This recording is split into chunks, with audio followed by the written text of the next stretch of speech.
they're going city to city to try to disrupt authorities from lawfully executing whatever their job is. Disrupt, stop, obstruct what they're trying to do. That's against the law. That's not something that Democrats or anyone should be ginning up and telling people to do. Now, I know Trump has deported or sent back 350, 400,000 people.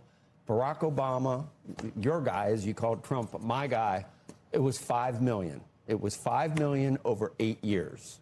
Now we're at 350,000. What changed with Democrats on it? I know Biden let in 12 million. Is it about votes? Why didn't these people, why isn't it a crime to be here? Not that they haven't committed a crime. The border being as open as it was under Biden was one of the reasons Trump got elected.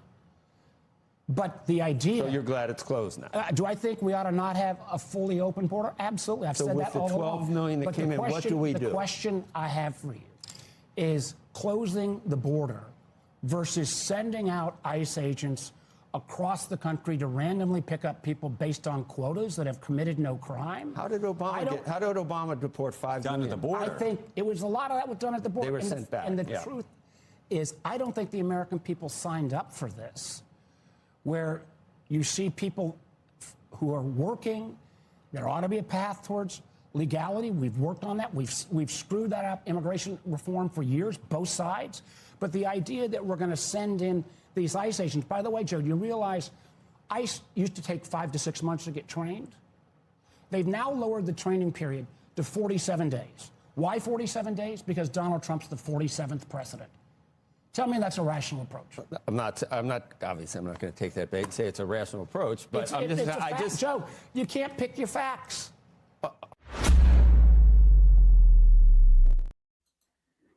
All right, everybody. Good morning, good afternoon, good evening to you all as you watch this broadcast. It's time for Pop and Politics. I'm KJ. Let me introduce you to my co-hosts. Of course, we have Nicole Bennett. Hey, family. And Shelly E. All right, we have so much to cover tonight, but before we light this fire, do your part, tap that thumbs up, smash that subscribe button, and turn on your notifications. We are live here on YouTube and Rumble. If you're on the go, you can catch us on Apple Podcasts or Spotify under the name Pop and Politics. We love our chat. We shout out every super chat. So drop your thoughts, show your love, and join the conversation that the mainstream media wishes didn't exist. Oh, speaking of conversations, folks, we got a special announcement for you tonight. If you want the conversations that the media won't host, join us on our new Discord channel. We have a Discord channel now, guys. That's where we're going to break stories early. We're going to debate freely and talk without filters. So the link is right here in the comments. Come on, be a part of our community. It's on the MCM Discord. Then you can chat with us under Pop and Politics, or if you want to join Just the Guys conversation, or if you want to join Christian conservative conversation, or all three, you guys check out our Discord channel. We're going to give you the real deal there, and it's a better way for us to connect. So definitely check it out. And again, the link is in the comments. All right, folks. Again, this is a movement we're building, and this is why we want to connect with you guys in other places, on Discord, on social media, because this is a movement of God-fearing, truth-seeking, America-loving people that value freedom. Stand with us and subscribe so we can amplify this rallying call for freedom. All right, ladies, let's set it off. So, as you all just saw, that was Senator Mark Warner. He appeared on CNBC's Squawk Box. Senator Mark Warner was on CNBC's Squawk Box this morning to discuss last week's ICE self-defense shooting and the Trump administration's approach to immigration. So Warner, who is the host, represents just about every, Warner is the senator who is he's a Democrat. And he was going on, as you heard, about ICE rounding up dangerous illegal criminals. Shelley, what did you think of the exchange? I don't look. No, let me. Not my even gonna say I don't understand. Most of the left want our borders open, and most of the right does not. Okay. Again, our Congress has had should have nipped this in the bud years ago, and here we are. Now we're at generations fighting, thinking that the borders open is a norm. Well, if the borders are open and they stay open, we're going to keep getting this cycle. Not only are we going to lose our sovereignty, we're going to keep losing, gaining people, losing people who shouldn't be here anyway. Yeah, absolutely. Nicole, I think the point of that exchange was the host was basically saying Democrats supported deportations under Obama because the numbers were manageable. But under Biden, the border blew up. But they never said anything over this large amount of deportations that we saw under Obama. What are your thoughts? So in the clip, he's using the word deportation differently than the average American thinks about deportation. When Americans think about deportation now, they think about ICE or federal law enforcement coming in and getting people from their homes, work, church, off the street. What the Obama administration did is they turned them around at the border. Technically a deportation, but they did not allow them to come into the interior of the nation and relax and build a life. So potato, it really is just a location kind of situation. You should write this down. Here's the day I agree with Barack Obama. They should not seek asylum from the inside of our nation. They should seek asylum from their home countries. And I agree with him 100% on that. Under Joe Biden, however, the onus was no longer on preventing people from coming into the country. They wanted as many as would come to shore up their base, to guarantee votes, to expand their districts, to get more tax money, because census doesn't count just Americans. The census counts persons. Any person living in a district, that district gets federal dollars based on population. So they were flooding the zone in California and New York and all the places that are very blue. They are already gaming the system. They were already grifting us, and we could not do anything about it. Now, President Trump is trying to right the ship, but both of these senators are playing, kind of fast and loose with language that most Americans, unless you work in immigration, you're not going to pick up on the nuances of that. Oh, wow. So that is a very good distinction, because I did not pick up on that. So under Obama, he had so many deportations because he was stopping them at the border before they came in. Yes. So are you saying this is why we didn't see ICE in the streets and all this type of stuff? Exactly. What you saw was more border enforcement. Places like El Paso. So El Paso was a big place because the Rio Grande and all of that, where people were coming across. And what he did is he didn't build a wall. He didn't send more military defenses. He just flooded the zone with people and said, listen, no, thank you. Turn you around and go on out. He actually was the first president to put people in cages. They say Trump, 1.0 was the cage guy. No, that was a Barack Obama thing. So all of this to say, what happened on the border during this Democratic administration of Barack Obama stayed on the border. It stayed on the border. And I think in that regard, he was pretty smart, because the interior of the country had no idea. They had no idea what was going on. They had no idea about children in cages. They had no idea about unaccompanied minors flooding the border. They had no idea about the boys and the girls that had been molested on their way over. It wasn't a news story because people didn't see it. Here, when it's in your community, people see it. And some of us cheer when we see it, and other people get really angry and think it's inhumane. So. Yep. And that's a very good point. I just want to make sure the audience understands this. So here we have previous 4 years under Biden, they did not stop them at the border. It was pretty much open season for the United States. And so we got over 12 million illegals in the country. And so now what we have is President Trump trying to clean up this mess. Well, he's already cleaned up the border. We don't have border crossings, but now we have all of these illegals in the interior, sort of like what we're going to talk about a little later, how these Democrats they put out they push these problems on us, like the Obamacare subsidies, thinking that there's no way Republicans or anyone is going to be able to clean this stuff up. So now they did the same thing with the border. It's actually smart. I mean, they flood us right with these illegals, thinking, oh, there's no way he's going to be able to get all these people out because we have them now. They've been here for years. They're in the interior, all this type of stuff.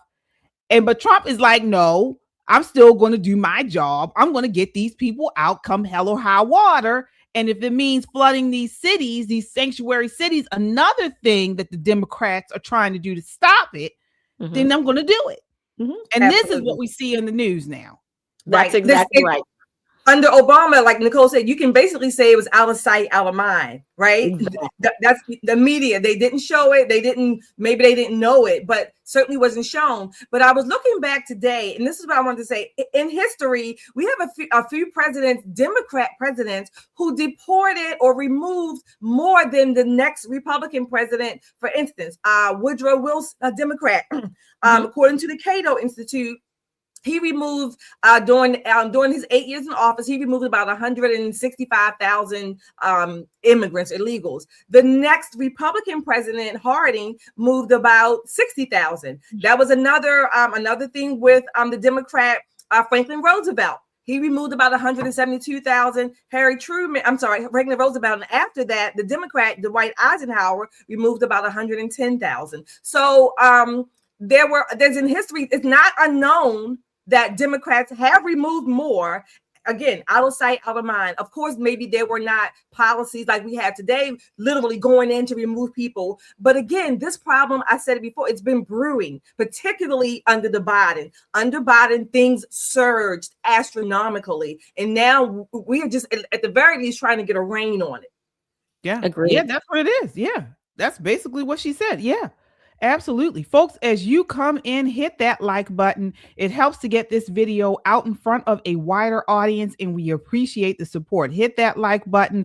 We don't have the backing of MSNBC or MSN Now, CNN, all of these other stations, these larger channels. So you guys are our army. You guys are our support. We really appreciate you doing that.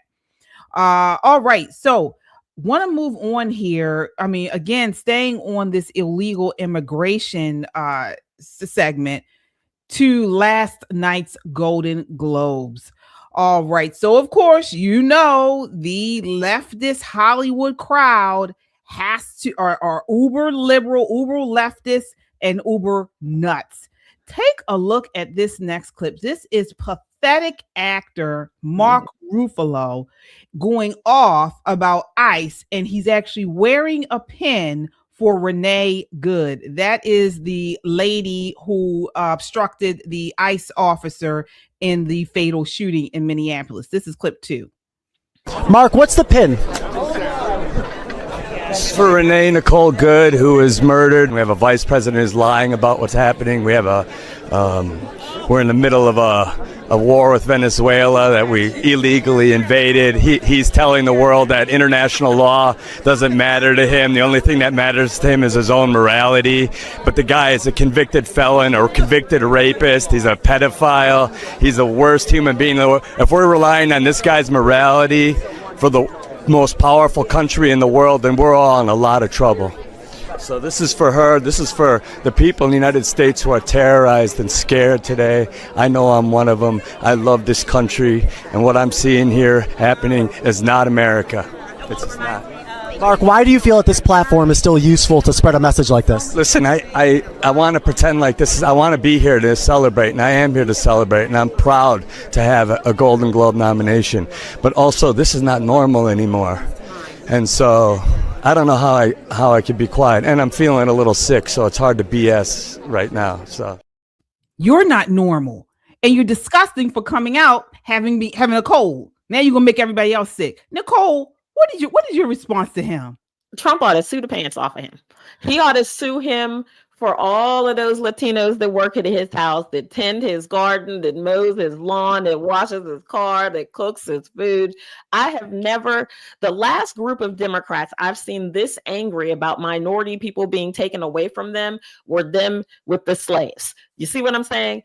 He has a vested interest in keeping his help helping him. Vested interest. He couldn't care less about these people. And it's shameful.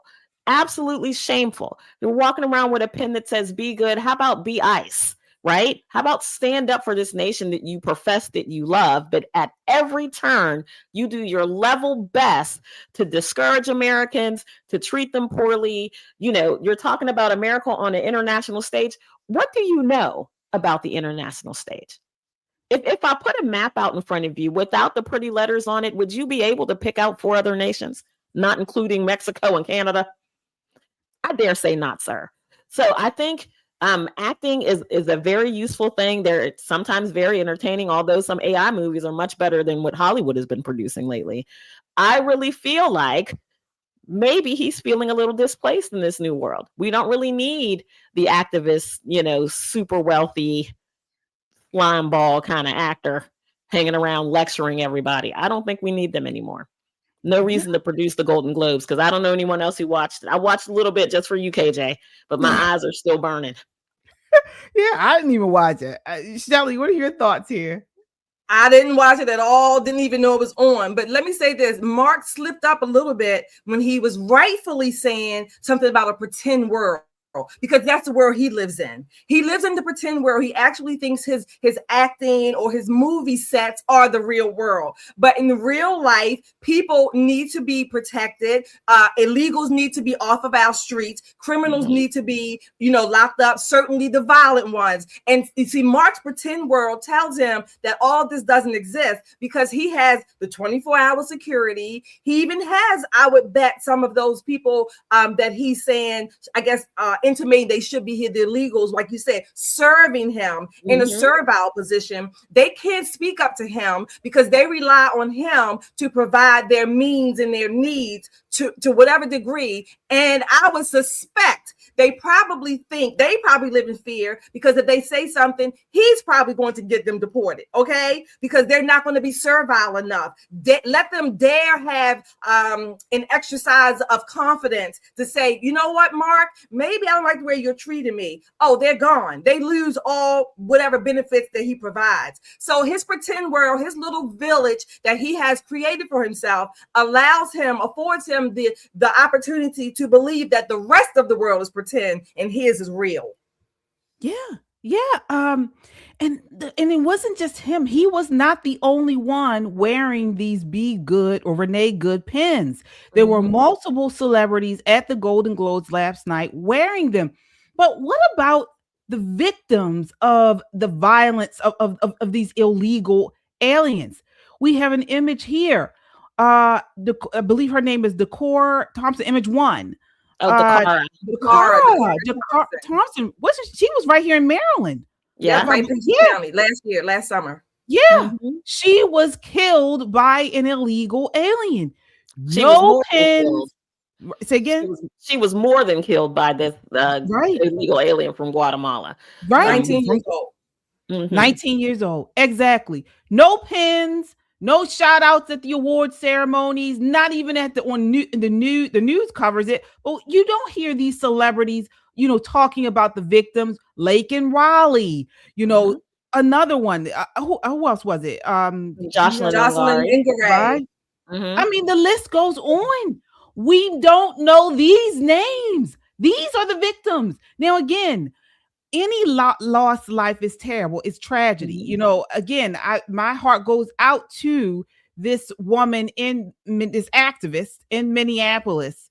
But I mean, folks, this could have been avoided. Okay. It really could have. And every day more and more is coming out regarding this. She was not going to get her children, like people are saying. I saw another news account say, oh, she was just, I think it was a basketball coach or a football coach was in the news saying this was ridiculous. A woman can't even go get her kids. I think she was going. No, she was there to aggressively stop ICE. Okay, folks. She was, and it's also, it's being reported that she's a paid protester. She was involved in a group that did this. She had been following ICE vehicles all day. That was like that was the end of what she had been doing all throughout that day. Yeah. So, I mean, I know we talk about this.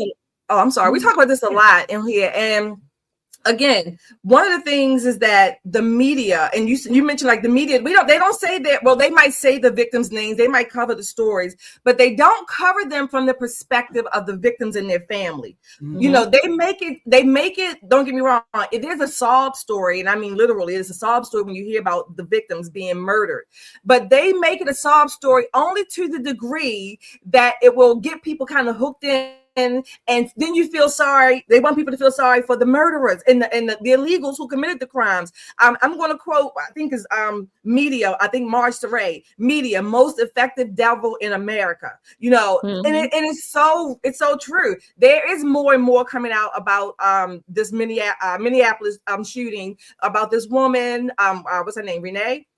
There's more coming out, and there's probably still going to be more coming out. So it's just the whole thing is tragic. Of course, we talked about that, but the media does such, I guess, a good job in distorting a lot of things, period. And typically speaking, it goes to not just, there's a distortion, but it also is an agenda. Absolutely. Agreed. Yeah. They do it quite often, not only with, not giving you the whole story about victims, because when here in Maryland, the story of Kara was big news because she was a beautiful young Black girl to fairly affluent parents who went missing in the middle of the night after going to get some gas. And the next time her parents saw her, she was, naked, laying on Route 50, thrown away like some trash.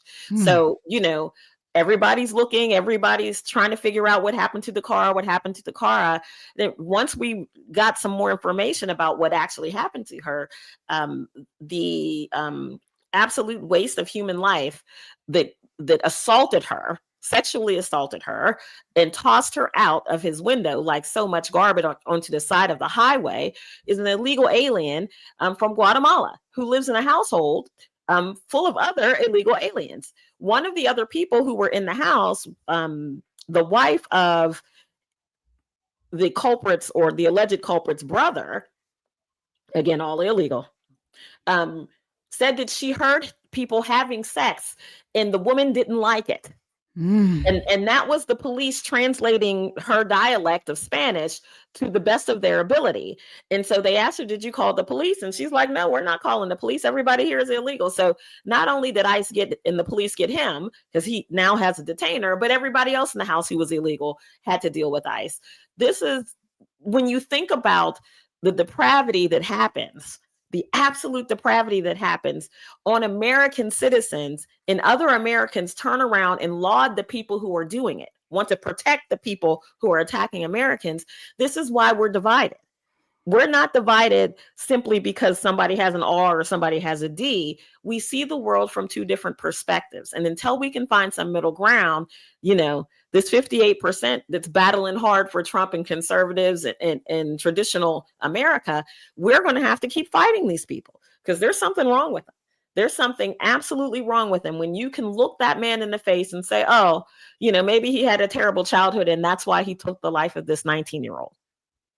It's ridiculous. Absolutely ridiculous. And the thing that really upsets me, and I don't think it's talked about enough, is, conservatives are looking at this thing from a future way of looking at it. So we just walked down all of the issues surrounding just an open border, okay? But now you even brought more stuff into it. So then you have a whole house full of illegals. Now, because they're here illegally, if they commit crime or if they do something, they don't want to call the police. They don't want to, it becomes a web of other issues that form out of just coming here illegally, which the Democrats like to say, oh, it's not a crime, it's a civil offense. No, this is one part of a large network, a large web of all types of criminality that form out of coming here illegally. Now look what we have. So now they have created an entire network of additional crime. Because let me tell you, once that woman denied officers' orders and did not move, it's of course we know it's all right to protest, but once you go beyond that and you are going against officers' orders, you are becoming aggressive, that is illegal. That is a crime. Okay. So now we have this additional segment of crime where now we have literally people that are going out after ICE officers. And instead of, that's just not protesting, that is going against orders. They're obstructing investigations, arrests, all kinds of stuff. And so when ICE react, now this is causing another issue because now ICE is under super heightened alert because not only do they have to worry about these criminal illegals, but now you got to worry about people like Renee Good popping up and giving them trouble. Absolutely. And you're right, KJ. It just builds a bigger infrastructure of crime, if you will. Exactly. Because here, when I tell you that their own people prey on them, the neighborhoods that they live in, the apartments that they live in are absolutely substandard, without question, substandard. Most Americans wouldn't live there, but they're living in these apartments 10 and 15 people deep because they just need shelter. They just need shelter to make enough money to send some money home and to sustain themselves so they can make some more money the next week. But they pay almost double for almost everything. The creep that allegedly attacked the Kara was at a nightclub across the street called the Galaxy nightclub, and it caters to a Hispanic crowd. I mean, it's in Hyattsville. It's overwhelmingly Hispanic part of Prince George's County, and girls there were like, "Get away from me!" Like he was given the ick, and they were like, "Stay away from me! Stay away from me! Stay away from me!" And the next thing we knew, they said that this is where he met up with the car across the street. That's where they found her car. So we don't know if she was going to the Galaxy. We don't know, what was going on. But at some point, we're not going to know until his court case, and they're not trying to do anything with that. I think his actual first motion hearing is not until March. So all of this to say, this cycle of criminality never stops. Because once, he was arrested for DUI a couple of times, and they were like, slap on the wrist, slap on the wrist. We've got to get really serious about it because it's not only unfair to the American people, it's highly unfair to them. It really and truly is. It's a lose-lose proposition across the board. Yeah. And on top of that, just another thing, we're talking about this web that's created. Folks, most of these people that are recording ICE, that are, trying to, impede these investigations and arrests, they aren't the greatest people. They are not the greatest people. Even this Renee Good, okay, she was no Mary Poppins, all right? When you look into her background, she lost custody of 2 of her kids because of the partner was abusing 2 of the other kids. These people are not the greatest people in the world, all right? And so that is another thing. This criminality is bringing out the scum of the earth, okay? Let's be real. When you go to these protests and you see these people that are fighting these cops, that are fighting these ICE officers, they're trash. They are. Most of them. I would agree. Most of them are. Most of them don't have what I call, productive lives, if you will. And again, they are feeding into or adding or even bringing on this arena of criminality that just adds on to each other. So that's just straight. Again, as far as illegals are in the picture, I still say that I'm saying we collectively, we have allowed this and it's building up to this. No way, shape, or form. Am I saying that Renee should have been killed? I'm not going to say she was murdered because I don't think she was murdered. It was a killing, but she was not murdered. So that's not even that. But she did have a part to play in this. But I'm saying that we have allowed this to grow to this point. And I think we are at I guess, I mean, I think we're at the violent part, maybe the beginnings of the violent part of the Civil War, unfortunately. And that's where we are. I mean, it's been a civil war for a while. Now we are violent. And I think the violence started, or the bullet that was struck was when President Trump was first and had an attempted assassination. Now we're in this new phase. That's where we are. Unfortunately, we do need to lock these people up, these illegals, or deport them. And the violent criminals need to be put away. Absolutely. All right, folks, please sound off in the chat and let us know what you think of this. Staying on this, well, before we move on, I know, Shelly, we have some super chatters. All right, we have some super chatters here. Yes, we do. We have Dallas. Thank you, Dallas, for joining us. Hi. Thank you for your $2 super chat. I'm not sure if you've been here already, Dallas, for the new year, but Happy New Year. Dallas says, how about a button that says get out? How about just putting them out, just getting them out? I mean, yeah. I take It's one of those. easier said than done. Yeah, I'll take one too. All right. So moving right along. I mean, and the crazy thing is, I think I saw somebody talk about virtue signaling. These leftists, they will scream and shout about these illegals and how we need to open up our borders and open up the country and give them social services, let them in, let them in. But when they're asked about hosting an illegal, whoa, it's no. Take a look here. This is clip 1. President Trump says he's stopping immigration from Somalia. What are your thoughts about that? We need immigration as a country. It's insane, the arbitrary stops that he's putting in on all these countries. You think America should accept in third world immigrants? He shouldn't stop it? We always have. We should. Let me ask you, we're trying to find people to take in a migrant from Somalia. Would you be able to give us just your email and how many you would like to take? I wouldn't be available to do that at this time. You wouldn't be available? No. I live in Michigan. I can't do that right now. Okay. I mean, we could send them to Michigan if that's all right. We're just trying to get... You don't want to do it? Not at this President Trump time. is banning immigration from Somalia. What are your thoughts about that? I think it's terrible. Why? I just think that there's a lot of bad things going on in Somalia, and we should be taking people in war-torn countries in. We should be taking them in. We're trying to get people today to sign up to take in a Somali migrant. Would you be able to do that? I don't know. I'm not sure if I could or not. I don't live in New York. Well, that's okay. Where do you live? Massachusetts. We could send them to Massachusetts if that's all right. Could we get your name, email address, and then how many you'd be able to take in? I couldn't do that without talking to my husband first. I might be open to it. You might be open to it? But I would want to have more information first. Okay. Could we just get your information just in case you... Only because I don't know who you are. Oh, I'm Matt Miller. Yeah, no, I get that, but I do it through an organization. These people are so full of it. So full of it. You hear what now, the first guy, as you can see, now when he was talking about Trump and illegals, he was growling up. And then when he started asking him, "Oh, can you take him in?" He starts moving back. And he said, And then she said, "I live in Massachusetts." Oh my gosh, Shelly, what are your thoughts? What is it?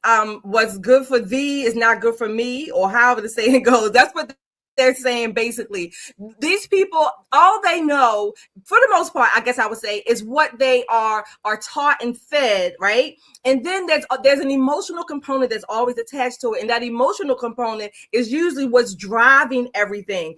Sometimes this lady at the end, okay, I would say fair enough. She was kind of, I guess, balanced by it, whatever. If anybody were to ask something like somebody like that, but they just see. You remember the old commercials, the Africa commercials, feeding the children in Africa, the African children are starving, and everybody sent all this money, and where are they? They never starved. They never got the money. You know, all these famous people have all this money. Oprah goes over there and builds schools, and these people still are not better for it.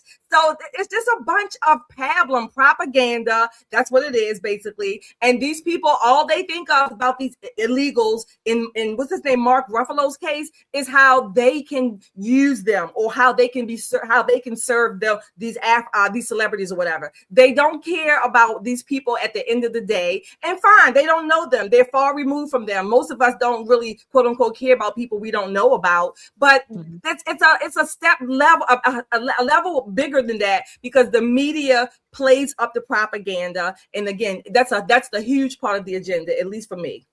Yeah. Nicole, what are your thoughts on that exchange? I love the irony of it, right? Trump's a bad man for protecting the nation. He's a bad man for wanting these people out. Okay, well, you take some in. Well, wait a minute. Let me start thinking about my personal security. What is my husband going to agree with this? No. Her husband is representative of the other half of this country who don't want them here. The irony of their individual thought process versus our national thought process, and them not making that connection tells me that their cognitive ability, I hate to say it, I sound like my mom. They're one sandwich short of a picnic basket. That they're just not doing it. They just don't have it together. It makes me crazy because they don't hear themselves. They're so brainwashed with these talking points, and it rolls off their tongue like it's something from the Bible, like it's holy, something sacrosanct or sacred. But when you challenge them on it, and they have to stop and think for themselves, you can quite literally see the smoke coming out of their ears going, well, wait a minute, I better check with somebody before I start taking a bunch of third world Africans home with me, So it's funny, haha, that way. The irony is funny. But the thing that they said that really caught my attention is that we need immigration. We don't need immigration. I agree with Pastor Damon. We don't need immigration. We need Americans to get married and make more babies. That's what we need. What we need is, to turn the lights down around the country and open up a bottle of Camus and everybody everybody get a little loose. Let's make us some beautiful American babies. What we need is exactly what we're having, a revival of Christians, especially with our young people, and advising them to get married, to make babies, and live a happy, prosperous life. That's what we need. We don't need to import people to do that. Oh, yeah, I agree. Did you get what I was doing when I said shut them off? Yes. Turn off the light. Yes. That's what I said. Yeah, I was singing that. Light a candle. Yeah. But what he said? Teddy Pendergrass. Put some Teddy Pendergrass. Yeah. Marvin Gaye. Right. Little Luther Vandross. Right. Yeah, absolutely. It was lip service. And as long as it's somebody else's money, they scream and they whine and they say, bring these people in. But as soon as you say, oh, but what about your house? Oh no, I gotta ask my husband. What happened to all the feminism and all this type of stuff? I don't even think these people. I think these people know exactly what they're doing. They do the same thing with the city and the crime. They go down to the cities for an hour or two and they get their nice dinners and they go to the theater and all this type of stuff. And then they get on the news, or they get on to go home. And they talk about how, the black people, they need this, they need that, and they need to stop locking all these people up. They're just a choice of their predicament. They need help, but they don't want to help anybody. They don't want to help. They're not taking anybody in. They're not going down to these cities, to these rec centers, or in these inner cities trying to solve crime, trying to help crime, and all this type of stuff. But they want someone else to worry about it. It's someone else's problem until you take a bus full of illegals up to Martha's Vineyard. Absolutely. And they come out with their straw hats and their khakis and their Birkenstocks. Oh no, you gotta get them on the bus, take them out of here. This is what we're talking about, folks. This is what we're talking. This is the left. Hypocrisy. They're hypocrites. They're liars. And it makes me sick, honestly. I am getting sick of y'all, okay? Oh, I got a personal story to share. Yesterday, there's been a lot of restaurants that have closed in Baltimore City. A lot of restaurants. Some of my favorite ones. Some of my favorite little spots have closed down, but yesterday took the cake. Yesterday, I was about to pull my hair out. We were going to order some food, and we always take a trip, and we go to this place in the city. Calling, the phone's nobody's answering. I'm like, what is going on? So then we called the neighboring business because we were like, what's going on? This is our spot. Mhm. They closed. They've been there for years and years, and they have now closed under the burden of this horrific Democrat-run city where you can't even have a business here, folks. So many businesses have closed over the last couple of years because they tax and fee you out the wazoo. Mhm. You know, the crime is going up, so people can't even can't even get customers to come in as much anymore because nobody wants to deal with the crime. They're stealing cars out of parking garages in Baltimore City. You can't even park your car in a garage now. Some people say, oh no, I don't want to park on the street. Let me park in the garage. Now these juveniles are stealing cars out of parking garages. I'm just venting, but it's terrible. It's terrible. I'm done. I am sick of y'all. I'm sick of these Democrats. I'm sick of these leftists making excuses for everything. And when something happens, you know, they blame Trump. They blaming people who are trying to fix the problem. But I digress. We got a surprise for you guys. The View. One of the ladies on The View, I guess this killing in Minneapolis changed some minds. Because she was pushing back against the narrative that these ICE agents are all bad. Take a look here. This is Sara Haines on The View, and she was being critical of aggressive protesters. This is clip 4. It is a reminder as this is happening in our country that we have to have peaceful protests, because I think any time you have someone that is obstructing or cutting people off, she does not deserve to be dead, but that is also creating this situation of a tinderbox. And this is why we're seeing more shootings right now, is these legal watchers step back, record everything, get it all down. But the fact that she was cutting off the road also contributed to the heat of this situation. We've got to remain peaceful. You can leave no room for error on this. I just want to say, I don't know why she was, from my understanding, she had just dropped her kid off. Well, and was the trying videos have to now revealed that her partner and her were coming to watch these or slow up the ICE. They want to notify the public the ICE officers are coming. So she meant to park that. Yes, she did. All right. All right, Shelley. What are your thoughts on that exchange? I mean, what can you say, Sarah?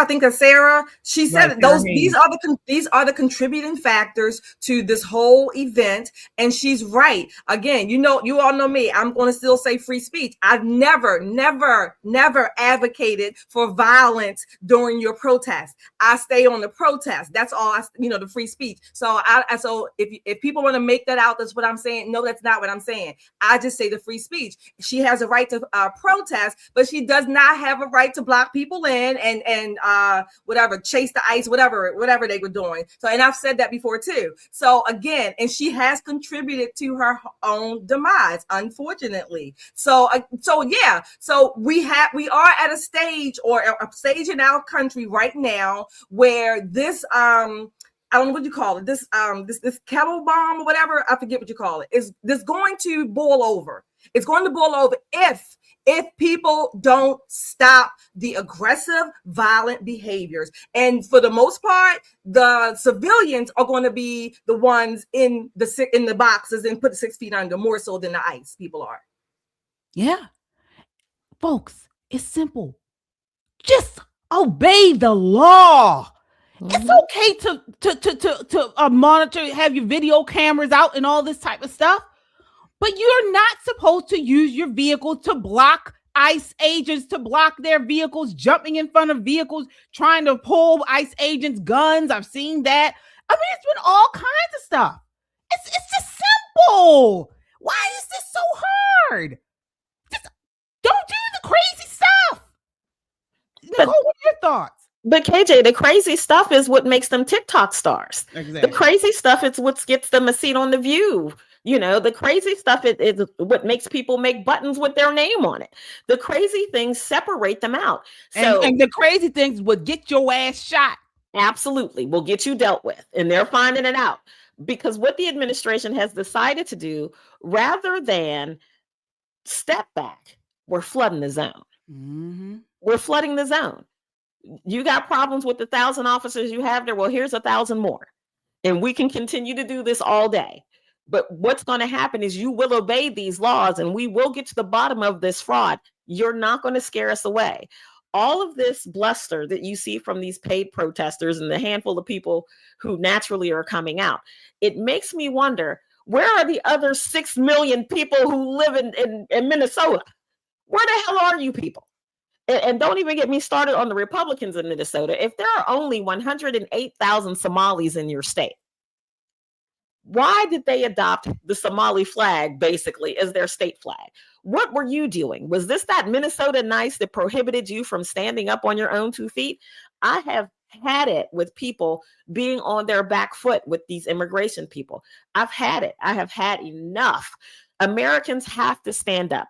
We have got to find our feet. We have to stand up for what's right, and we should do so proudly, which brings me to the Unapologetically American t-shirt and other pop merchandise. How's that for a segue?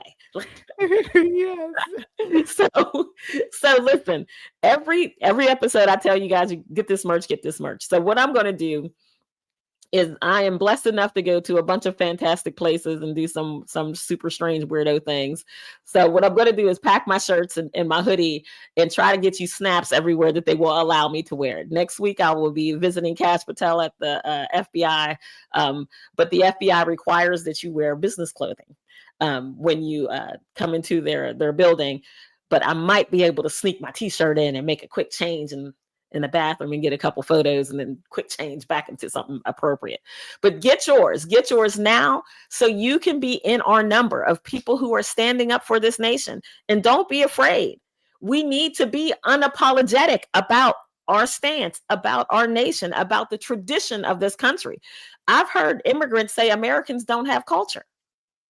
What? Is that what you came all the way across the world for? The culture that doesn't exist? Of course we have a culture, but it's up to us to defend it. So get your shirts, your hats, your hoodies, wear it loud and proud, and be ready to celebrate with us this year for A250 events. But most importantly, stand up with people who share your ideals, share our common thoughts about our nation and the prayers for this nation. So get your merch now. So I don't have to keep telling you, get your merch, get your merch, get your merch, get your merch. Nicole told you about your merch. I'm going to come back on here and I'm going to ask you all, hit that like, share, and subscribe button. I think according to my visual right here, we have almost 300 people watching, but we have about half of that who have hit that like button. Do it now, please, please, please. And I'm going to read your comments from our super chatters. We have Marie Barnett. Thank you for your $5 super chat. She says, yes, Christians are being targeted and we must stand together. How did we get here? Wow, that's a good one, Marie. Josh, thank you, Josh, for your $20 super chat and being a member of our Freedom Club here. Josh says, woo, y'all got the chat all hot and bothered here talking about Barry, Marvin, and Luther. We need a PNP party soon. LOL. I don't know about the party if everybody's that hot, Josh. I don't know. Woo. Oh, you know what? So let's ask. That's a good one right there. And I want to ask you, ladies, what's your favorite love song? What song that you get on the radio and you're like, oh, I love this song. It's my favorite love song. I start with you, Nicole. Don't start with me because I got a bunch of songs. Let's see. I'm gonna have to. I'll start this first. I got one. Nicole, I got one. Jeffrey Osborne, Love Ballad. Okay. I have never been so LTD. That's a good song. That's a really good song. That's one of them, but I'm like Nicole. I got several. Luther, Marvin, what's your Barry, second one? What's your second one? My second one, me. Yeah. My second one would be one of them. I'll say Marvin Gaye, sexual healing. Oh yeah, okay. I mean, I'm old school R&B too, so. What about you, Nicole? You got two? I like Denise Williams' Free because I like The Soprano, which is a beautiful, beautiful song. This is going to sound weird, but I'd rather be with you by Parliament. Oh yeah, I'd rather. Parliament. Okay. Yeah. Mhm. Okay. Okay. Cool.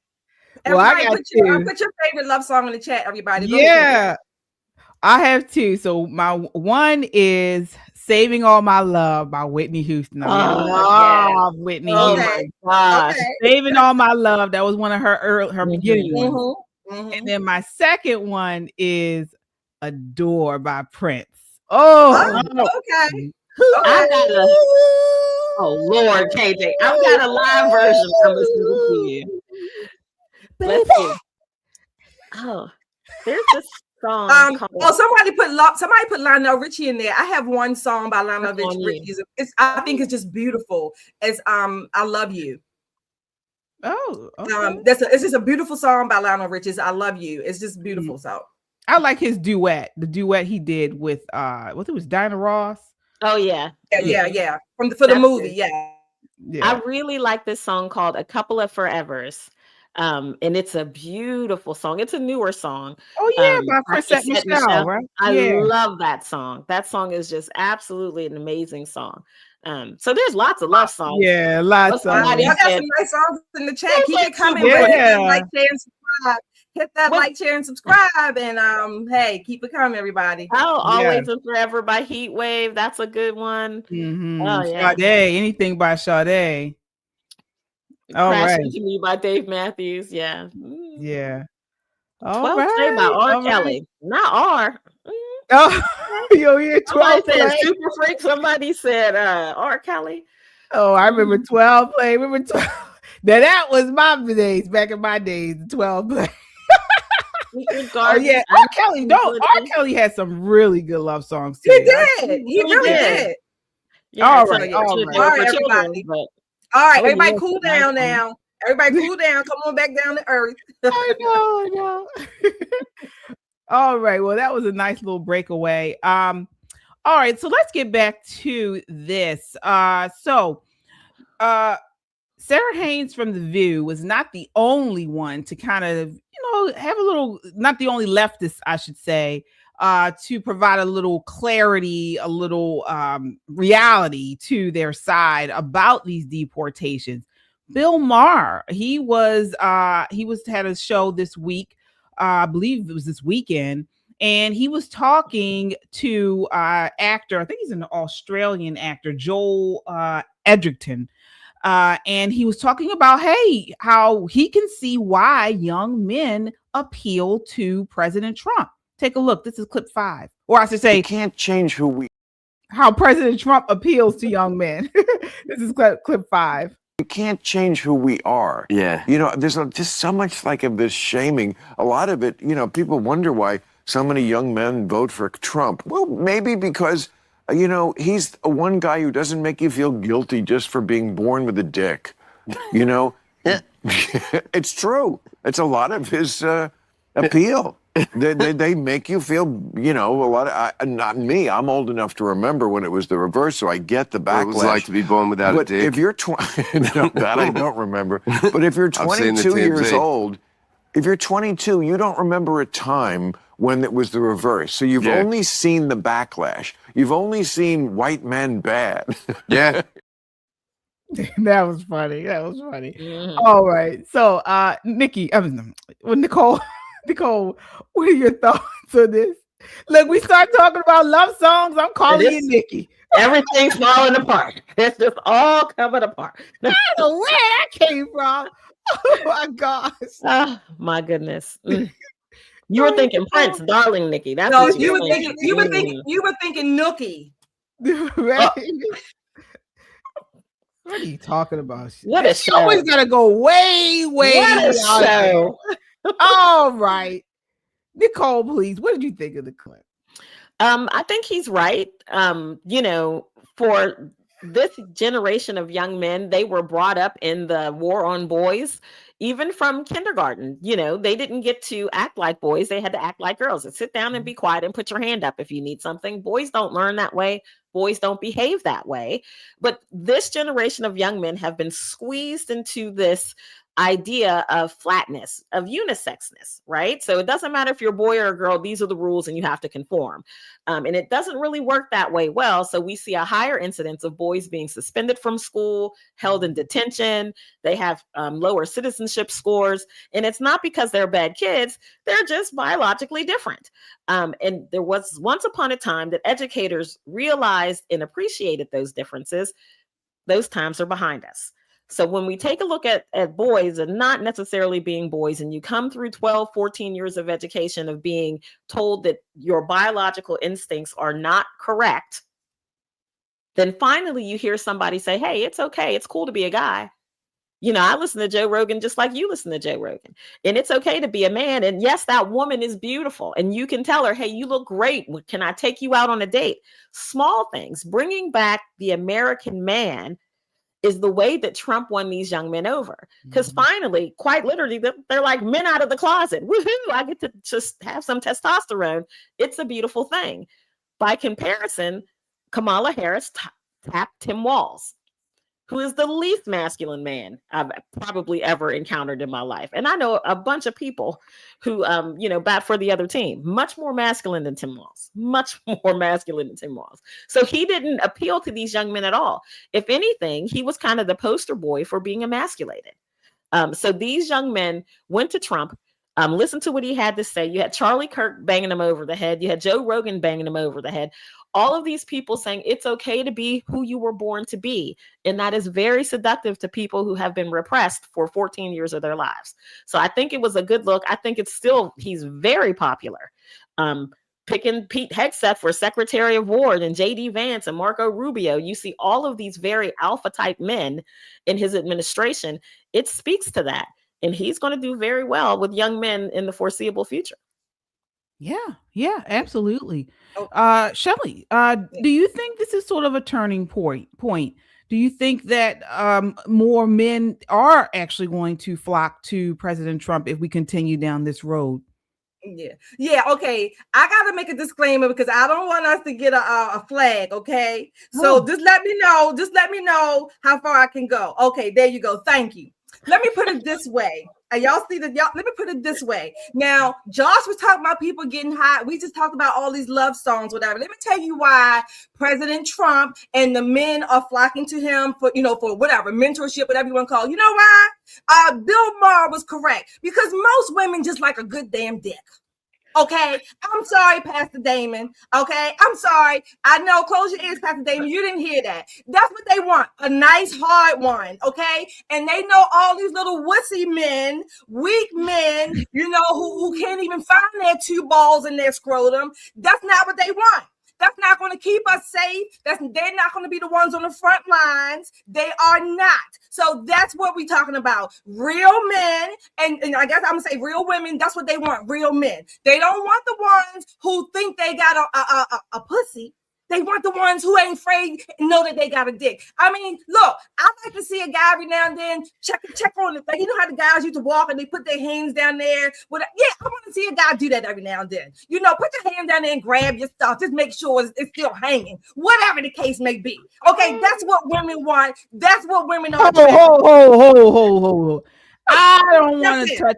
I don't want to see a man putting his hands in his pants. About how guys do that. When we were growing up, you see, that's what I'm talking about. That's part of like the mark of a guy. That's what I mean. I'm not saying you walk around all day doing that. Yeah, that's what guys do. Y'all know guys I'm talking about. But okay, that's the viewer discretion. Post it again, producer, just to make sure they can get it. Okay, that's my take.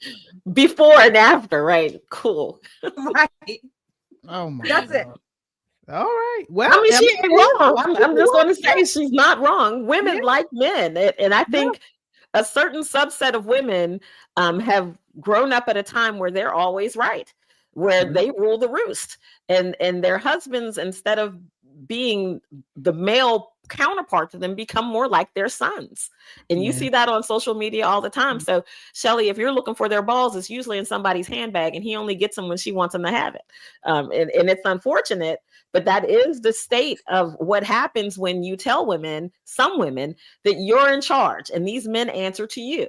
Your husband will do what you tell him to do. He can eat what you say to eat. He goes to bed when you say to go to bed. It does put you in a position where you are his mother. It's a what's that situation. little stress thing with the two balls and you I forget what you call it. Oh, you know, Benoit balls. Okay, yeah, that's what a lot of men have been acting like, and like you said, the women put them in their purse, and she's just twisting them like that in her hand. We're tired of that. Been tired of that. Wait a minute. Now, some men like that. Now, no, I'm talking about like Nicole is saying. No, I'm How talking about did like we get Nicole is here? saying, like they just, they just kind of switch them up. Okay. So you folks, you get it, right? You get it. We need more real men. And that's what women want. They want to get it. Do you know, you think about it, when Big Balls got beat up in DC protecting his girlfriend, come on, that young man's not buying a drink ever again in his whole life. Any bar he goes into, people are like, come on in here, bro, let me buy you a beer. Seeing him, push her into the car, lock the doors and windows, and he's out there fighting for his life with this gang of 15 kids, and he's laying up against the door, bloodied and battered, protecting his girlfriend. Come on now. Yeah, that's what we need to see more of, folks. So if you agree, if you're just coming in, hit that like button. It helps to get this video out in front of a wider audience, and we appreciate the support. Also, your super chats go a long way in keeping us online. So please, if you have it in your heart and you have the ability to, the super chats are a great way to support the channel. All right, so moving right along, speaking of fake people, let's get on to Kamala Harris. So she is back in the news recently after Kara Swisher, she's a reporter, is talking about her discussion, her interview with Kamala Harris, and how fake she is. Take a look here. This is clip 3. I just had an experience with Kamala Harris where we were joking about something backstage about Robert Kennedy Jr. It was specifically around circumcision and autism, the link. He was making a link, which is not there. And then when I got on stage and mentioned it, she looked at me dead and said, "People will die because of what they're doing. I can't laugh about that. I'm sorry." And she had just laughed about it. And then she went into this sort of high-handed kind of thing where she was like yelling at me. Kara, it's personal for me. I was like, I'm going to kill you. I literally can't believe you just did that. I sometimes get the sense that she doesn't realize her political career is over. I was like, where's the person backstage who just had a very insightful comment about this? Yeah, she's fake. She's fake. Nicole, what are your thoughts? Well, she's definitely fake, but rumor mill has it that she thinks herself the front runner. Wow. 2028 on the Democrat ticket. And let me tell you, I'm here for all that smoke. Honey, I hope it's you. Lord have mercy, I hope it's you. That would be Christmas wrapped up in my birthday, deep fried and sprinkled with Valentine's Day. I would absolutely love that. Would make my whole decade. That would be the perfect gift. Santa wouldn't have to give me a G-Wagon. I would take Kamala and Newsom on a ticket versus any Republicans we can find who are willing to run. At this point. I mean, she has dug herself such a big hole, and it's funny to watch the people who were so pro Kamala without knowing anything about her now sit back and go, "There's something wrong with her." Well, yeah, we were telling you there was something wrong with her, but you were so busy watching Meg Thee Stallion twerk and Cardi B try to read off of her cell phone, you weren't paying attention. We pointed this out to you. And the fact that not only did she roll her under the bus on her own show, she's going to turn around and lecture her about a conversation that they had backstage. When I tell you guys about politicians being fake, absolutely fake, the things that they show you, the bluster that they show you, and then somewhere else, they're a whole different person. This is what I'm talking about. This is precisely what I'm talking about. Yeah. Shelley, what are your thoughts on that? Do you think this resonates? Do you think the voters see this and get disgusted? That she's fake? Yeah. You mean that she's fake? Do you absolutely. This exchange that, would a Kamala Harris supporter say, "Wow, I didn't know that," or would that bother them? No, it would not. This Kamala Harris supporter, because many of them are not able to process, I guess, a logical point like she is, a coherent point. So no, it probably would not bother them. But I mean, can you talk about somebody that probably would make a man not want to have sex? I mean, I'm not saying she's ugly. I mean, maybe she's attractive or whatever. I'm not saying that. But you can't even have just a conversation with her. She's silly. She's goofy and just whatever. I mean, she makes me want to throw up. Okay. I mean, so no, she's not. The only fake really is fake to politicians, most politicians, and of course Hollywood. That's all they know. They don't know real people in real life, in real time. They don't. They think that every interaction, a personal interaction, is fake, so therefore they can politicize it to their own benefit. They don't know real relationships. And I mean, again, I'm not talking about Kamala Harris per se, just in general. They don't know. Fake is normal to them. Let me say it that way. Right. And so that's where they live at. That's where they live. For sure. Their reality is different. They live in a different place than we live. And I guess that's probably the crux of why we see this 58% and this 42% and very little middle ground in between, is because we're looking at the same thing and seeing two very different things. And hopefully we can get that worked out. I hate this nation being so divided. Yeah, I do too. I miss the debate was good, when you're talking about issues. But then I enjoy just, I talk to you ladies all the time about this. I like to cut up. I like to have a good time. And, it's one thing to talk about politics and things here. And, occasionally, when we're in our private time, but when we are off, when we are trying to, with family in the social settings, I don't want to talk about, I want to have a good time. I want to laugh. I want to just, relax. But everywhere you go, people are talking about politics, and it's generally something that is derogatory or negative about Republicans. And folks, because we're Black, they assume we're Democrat, and so they go right in talking about President Trump, talking about Republicans. I can't even have deal with services, with people without them automatically assuming they're just bringing up politics. Like, we're not even talking about this, and they're like, oh yeah, talking about Trump all the time. Yeah, and it's really annoying. And then it's like, we got to play this game because I try to diffuse it because I'm kind of passionate, so when we get there, I can't go back usually. And so I try to change the subject, and they continue on and on and on.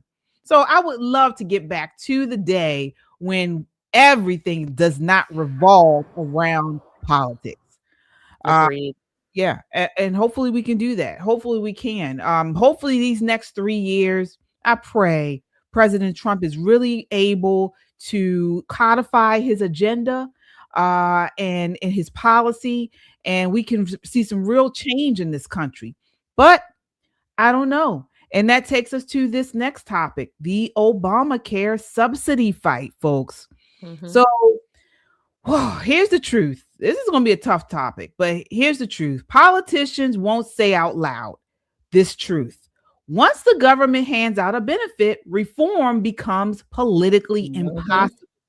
And that's what's going on with these Obamacare subsidies, where they were never meant to be temporary. They were bait. And now Congress is arguing over how much more taxpayers should pay, not whether the program should exist at all.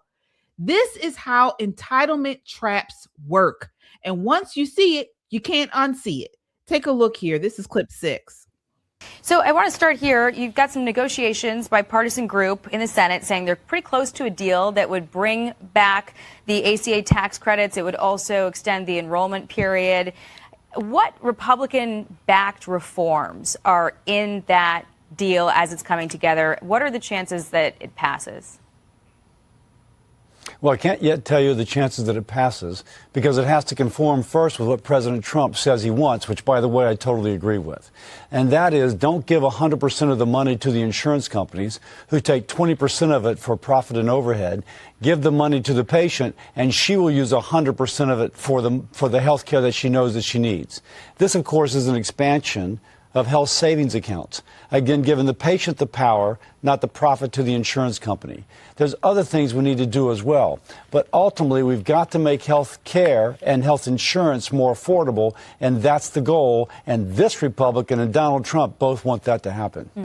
Right now, you House passed a 3-year extension of the ACA. It's in the Senate. If it passes the Senate, I might, yeah. All right, there you have it. So what do you thought? What are your thoughts on this, Nicole? This subsidy fight? Listen, Shelley and I have talked about this endlessly. This quote unquote subsidy fight is because they kept kicking the can down the road and down the road, and now they're up against it. The government's going to shut down again if they can't work this out. The Democrats want 3 years of uncontrolled spending on Obamacare subsidies. Most right-thinking Republicans who are not in a fight for their seats in this midterm are saying absolutely not. But the ones that do have a midterm fight are going to vote yes. So on the record, they say, yes, we want to continue Obamacare subsidies, at least in the House. It'll go to the Senate where they're much more deliberative and there are other plans. Listen, as somebody who works in healthcare, I don't want to see large amounts of Americans with no health insurance, because there are people who have chronic illness who absolutely need care without question. And what will happen is they'll flood the emergency departments. Now, that may not sound like a hardship, but if there's someone in there who just needs their blood pressure medication and you've been shot and they're still fooling around with blood pressure medication, it delays the care that you're going to get. So let's try to get really, really serious about solving this problem, which should have been solved 8 years ago. But since they waited to the last possible 2 weeks that they could fix it, 2 weeks to fix this major problem, what do? Well, the House will just pass it because they don't want to deal with it. They don't. The Senate has been working on bipartisan plans, things that they can agree on. What I think we'll likely see is a 1-year extension of the current. If it goes into 2 years, 2 years will mean only 50% of the money and a higher rate of recertification, because there are people who make 400 and 500 times the poverty level who are getting government subsidies. Now, think about that. If you make $600,000 a year, and why are we paying for your health care? Why? If you make $150,000 a year, I should not pay for your health care. I should not. So what we're also seeing is some blue places, some blue states starting their own Medicaid-like programs. Washington, D.C. is one of those places. It's called Healthy D.C. It's backed by Maryland's own Care First, Blue Cross Blue Shield. You remember when we bailed those bums out and they were supposed to give us our money back? They never gave us our money back, but then now they're investing that same said money in Washington, D.C.'s Medicaid. All the ick for that. But this is for people 18 to 64 who are moderate income people. There is no copay. There are no deductibles. Sounds pretty good. Sounds like Medicaid, doesn't it? Free prescriptions, all on your taxpayer money. If that doesn't make you angry as an American taxpayer, I don't know what will. This is outrageous behavior. Our legislature needs to get it together. And because Trump is a lame duck, one-term president at this point, I hope he does veto it. Political fallout on him, 0. 0, 0. Let everybody else vote for it so they can win their elections in the midterm, and he put a stop to it at the end. That would be great. That would be absolutely amazing. Yeah. Well, we have this image, before I get you on here, Shelley, image 3 of the 17 Republicans who joined Democrats to pass the subsidy bill, despite GOP leaders pushing back against it. So as Nicole said, these Senate Republicans, 17 Republicans joined Democrats to push it through. So now Senate Republicans say they won't extend subsidies without reforms. Exactly. But that's the trap. Everyone knows that the reforms never come after expansion. So, Shelley, do you think we're going to get reform, and whose fault is it? I don't think we are. Whose fault it is I would say Congress again. Congress, I know I sound like a broken record, but you mentioned about government holding on power. We talked about it before.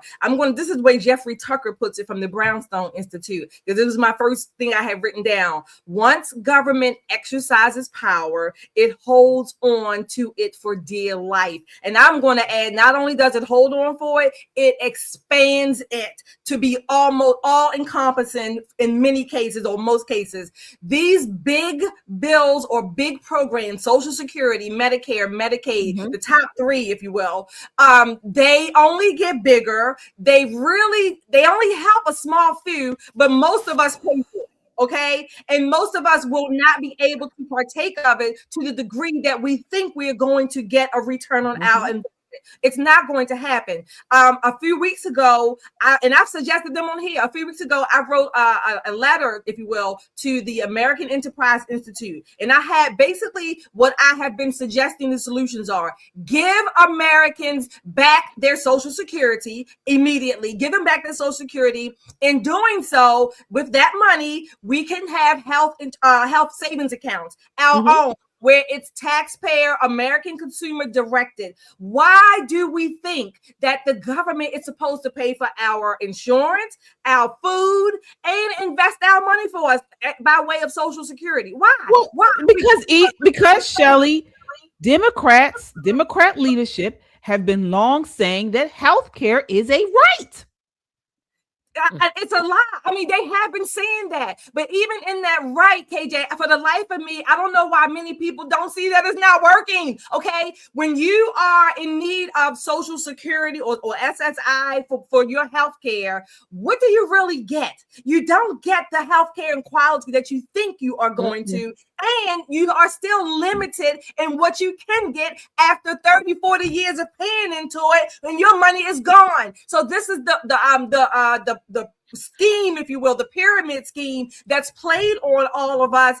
I want my money back. Americans need to get back our money so we can invest it for our own health care, our own investments, finances, whatever, our own family's needs, education, whatever. This is our money. I want it back. You all should want yours back. I know many of you do in the chat, but it's a scam. It's a scheme. What's the old saying? It's a mockery of a scam. It's a travesty.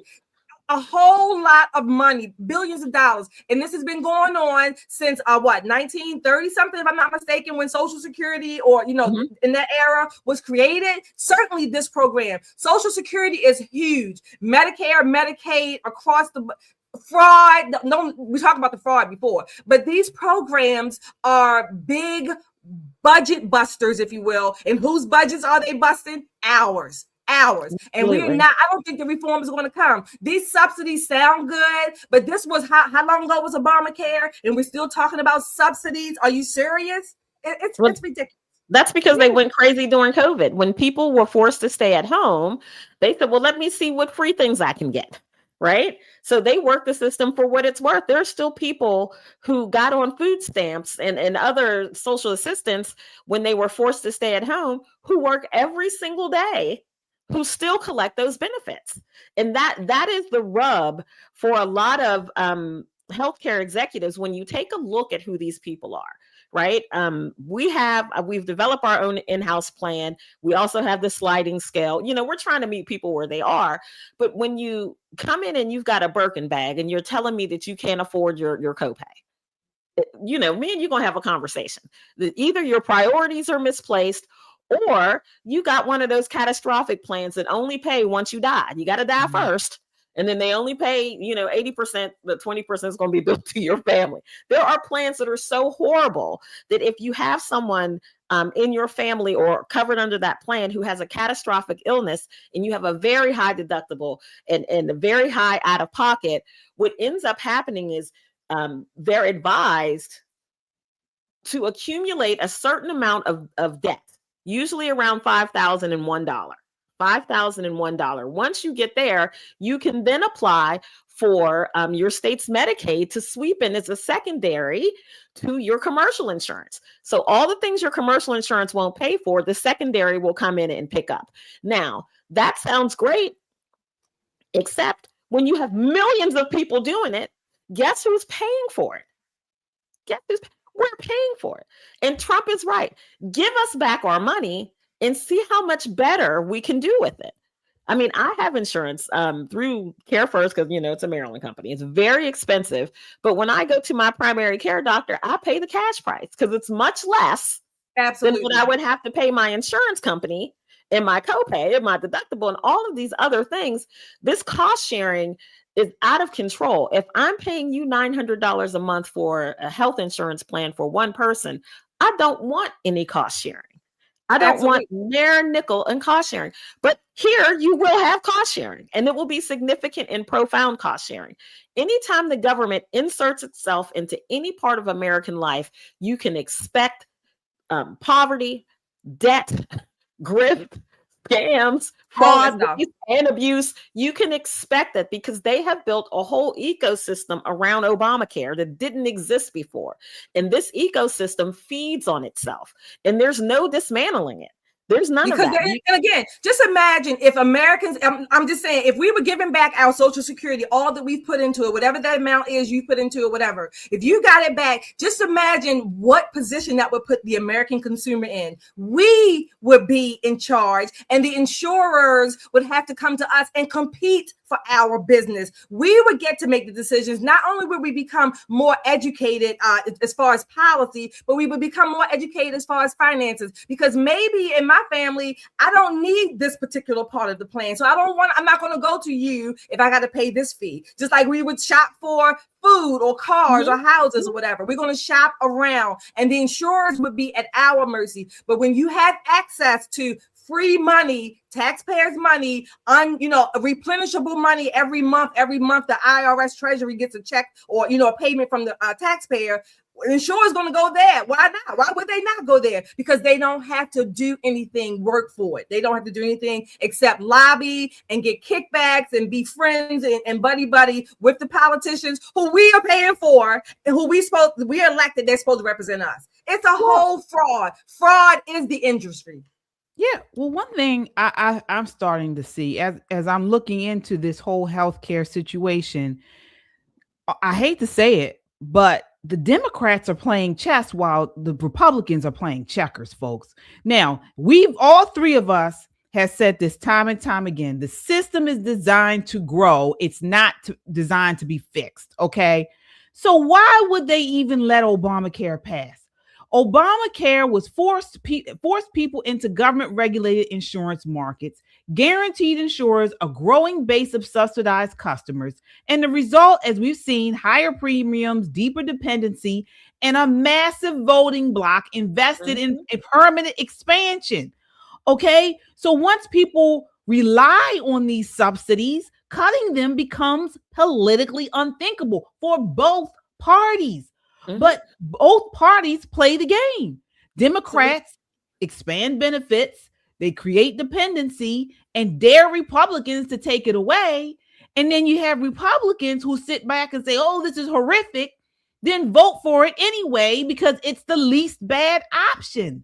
Right. So that's not opposition, that's managing decline. So this is, I'm trying to figure out, maybe you ladies can tell me, sound off in the chat, how are we going to get out of this if that's the case? And what is going on with the Republican Party in Congress? Same thing with these, these arrests. I think this is image 2, I believe, that shows here Republicans that were arrested under the Biden administration. Okay, over what was it? Is that right? 12,000? Democrats arrested 1,200. Yeah, the J6 is the 12,000 something. 1,200 something. 1,200 Republicans were arrested under the Biden administration. Okay, plus the J6 defendants, right? I didn't even realize that. That's a lot. But no, we haven't seen anything under the Trump administration yet. That bothers me. Now, I know we're still early in. We're, just over a year. But what is going on? I feel like, we are the party that continues to talk. But when it comes to really putting into action, nothing is getting done. Exactly. What's going on, or what has gone on for a long time, is that as Americans, we have allowed, and I'm not, of course, I say we, I don't mean everybody in particular. I get it, but I'm saying we have allowed our government to become our I don't know, God, our Father, and we haven't trusted literally our lives to the government. Okay. We've said, oh, well, government can do this. Not only that, now, this is like kind of an aside point. There's data or information that says when the government has become so big, the people become less generous. Whereas in prior times, the community, the family would step in to help neighbor so-and-so, right? We would do that, or the church would do that. But since the government is so big, people say, well, I'm paying my taxes. Why should I pay anything for Miss Sally? Let her go ahead and dip into her Medicare or whatever. I mean, it is so encompassing, and it's been generations. And I'm saying, again, we collectively, we have allowed this. And what we need to do, KJ, to the second part of your question, what we need to do, I think, in my never to be humble opinion, Congress, a lot of people in Congress, Republicans, need to take the risk, if you will, and just say no, cut it off, and let the consequences play out as they need to. That's it. And I know there are very few people. There's going to be always a small safety net, but we need to cut it off because it's too much. And it's only going to get bigger. Last thing, dear Ronald Reagan, may he rest in peace. He told us, when you hear these words, you should be afraid. I'm from the government and I'm here to help. You should be afraid of that. But listen, history shows us entitlement fights always end in more spending. We're in it now. I don't know how we're getting out. We're in this now. And to me, the only way to get out, which I don't think is going to happen because it's just not politically feasible, is what you said, Shelley. Is what you said. I don't think that's going to happen. So what's next? They're just going to kick this can down the curb. They're going to extend these subsidies, and a socialist ratchet is what we have here. It's a socialist ratchet system that only turns in one direction. That's what we have. And so unless we have some people who are courageous people who are going to stand up and say, no, this is enough, our children and their children's children, the future generations, are going to be really in trouble because America is going to have a hard way to go. This is it. Back in 1980, this same conversation, take out Obamacare and put in Social Security, because Social Security has been insolvent almost all of our lifetimes. We have to continue to feed it because there's so many boomers and so few, all the rest of the generations else working to pay for the boomers to retire. So again, the government doesn't do well with programs. It's just not something that they're good at, mostly because everybody who's elected wants to stay elected. Right? You spend $50 million for a seat. You kind of want to sit in it for more than 2 years. You want to put a butt print in it, maybe get real comfortable, make a few friends. And you know what happens, especially in Washington, D.C., once those tentacles start reaching out for you and you get, a lobbyist from this place, a guy from this think tank, and before you know it, you're not there to fight the swamp. You are the swamp. This is what we get. However, I will say there are some very good ideas on the Senate side. Again, the Senate being a much more deliberative body than the House of Representatives. This is why there are fewer of them. So we're going to see what happens. If there were ever a president who would put the brakes on this thing and has the political clout and the reputation to do it, it would be Donald Jaquavius Trump. Right. He's got nothing to lose. He's got absolutely nothing to lose. So I'm looking forward to seeing what they come out with as an American. As someone who works in healthcare, my greater concern is all of these blue areas coming up with their own version of Medicaid. This is very concerning for a myriad of reasons. For the providers who will see these patients thinking that they're going to be paid on time, on schedule, and it may not be that way. Then what happens to those businesses who have offered, $500,000 worth of services and collect no money for it, but you still have to pay your rent, your overhead, your staff, your insurance, all of those things still have to be paid. So this is a risky proposition for medical practices, especially medical practices that see people who are underserved and underprivileged, as they say. So this is a really interesting moment in healthcare history. Yeah. Can I add one more thing to that, Nicole? I mean, what you said, healthcare sees the underserved and people who are privileged or underprivileged, if you will. Keep in mind that those categories keep expanding too. Because remember, Larger and larger. When you qualify for one program, you really qualify for them all. So it's not even just limited to that particular instance or category. Those definitions expand too. But let's see what our super chatters say. We have a few super chatters coming up here. Josh, you're back again. Thank you. Oh, he's still talking about his Josh, we got everybody calm down and cool down, and you're back. $20 super chat. Josh says, okay, his top 5: Secret Lovers by Atlantic Star. Can You Stand the Rain by New Edition. Yes. Love Power, Dionne Warwick and Jeffrey Osborne. Yes. Okay, Slow Hand, Pointer Sisters, and Show and Tell. All Al Wilson, Careless Whisper, George Michaels. Okay, Josh. Okay. First of all, Josh is trying to light a candle up in this mug. Okay, I know, right? He actually gave me some good karaoke songs. Yeah. Lord, hand. I'm sorry. I want to love her with easy touch. Sierra Henderson. Sierra had a comment here. It's a pretty good comment, Sierra. What we've talked about several times. It's kind of on the Republicans, though, because we didn't come up with or propose a solution sooner. We do a lot of complaining, but no actions. Unfortunately, that's on our GOP leaders. You're right, Sierra. And when I said take the risk, and like KJ was saying, cut it off, it's also a risk to keep not doing anything. That's a risk too.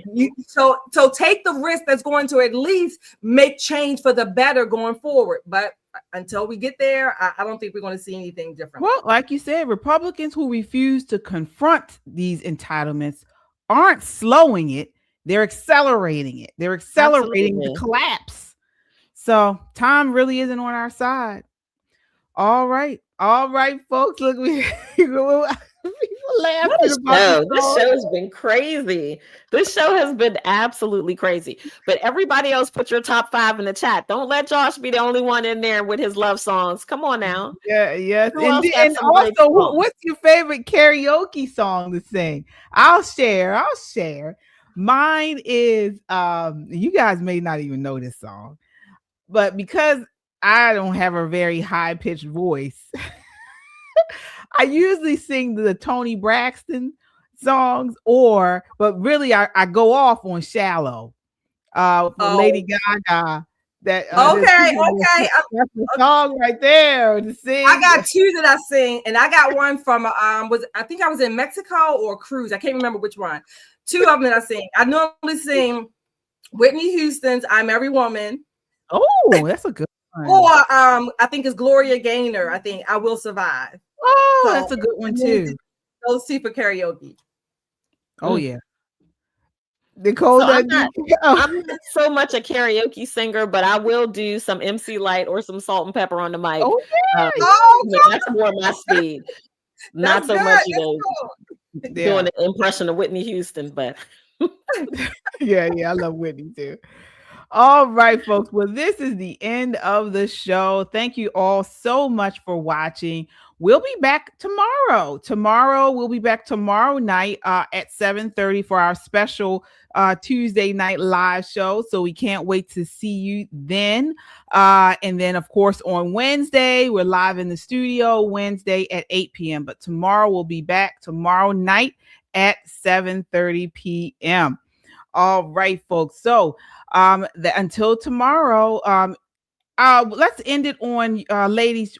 Are there anything you guys want the audience to be watching? We haven't done this in a while, but just quickly a story or an issue that you feel needs more attention that's not getting it. Stories that need to pop.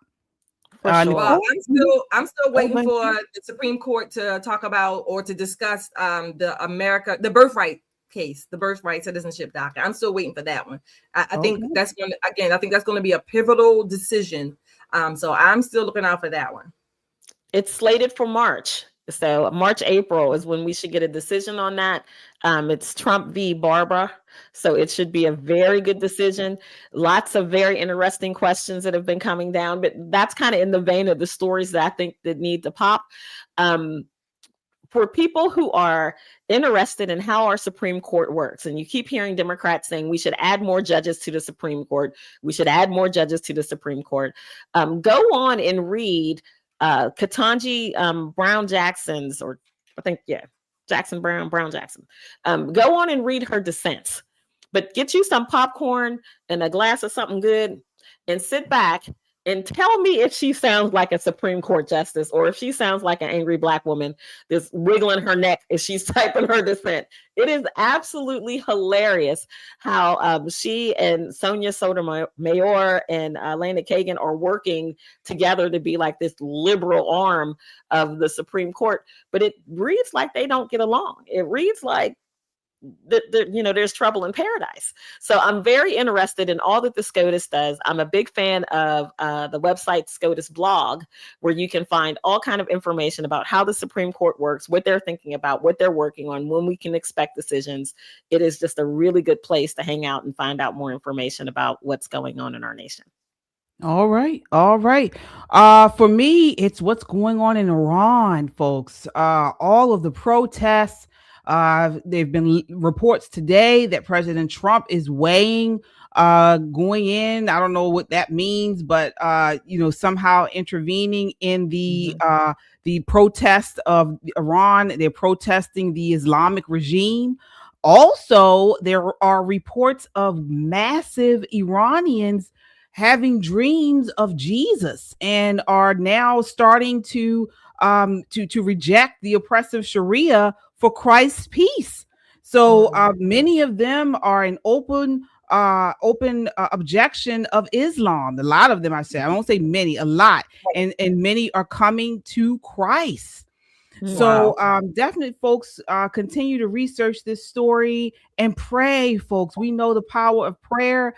Pray that these folks do have a supernatural encounter with the Holy Spirit, and that God they draws them closer to Christ. Absolutely. Yep. Yeah. Before we go, we have one more super chat. Yeah, that's powerful. What's going on in Iran? But we have one more super chat. We have Kung Fu CJ. Thank you for your $5 super chat. He says they know what they have to do. Oh, okay. Tell your states to open up the health insurance to all 1,000 plus companies in the country. Basically, competition. That's it. Yeah, competition will drive the price down and increase your level of services. It should be a la carte. You should be able to pick like a Chinese menu, a little from column A, a little from column B to get the things that you need. But the way our government works is they've handed a ton of money to United Healthcare that says you're only going to get as much as I want you to have, and you're still going to have to pay me for it. So we're upside down in this, and it's a terrible thing. But don't forget to go to our Discord. So if you want to tell us all your favorite love songs, put it in the Discord. Let's have a good love song chat. I don't know if they have a candle in there. Gimpy, is there a candle inside the Discord? Can we get a candle emoji so people can put it up next to their... Right. All right, folks. Well, we'll see you tomorrow. Until next time, count your blessings and live a life of purpose. Good night. Good night.